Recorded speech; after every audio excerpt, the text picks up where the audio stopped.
m'ha servit perquè, bueno, sobretot personalment, per això, perquè jo mai havia viscut fora de casa meva, llavors, doncs, allò que t'espaviles, no?, sense papes, que et facin el menjar, t'has d'administrar tu mateix els diners,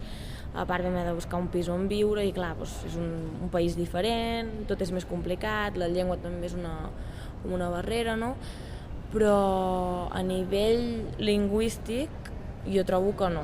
que 3 mesos són insuficients. Una cosa que comentem que estem d'acord tots els estudiants que hem marxat és que a Anglaterra,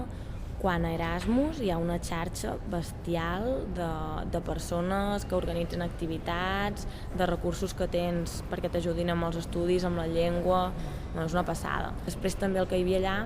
eren moltes com societats, no? Llavors tu et feies soci, entre cometes, no?, de la societat que t'agradava més, per exemple, la societat de dansa, la societat de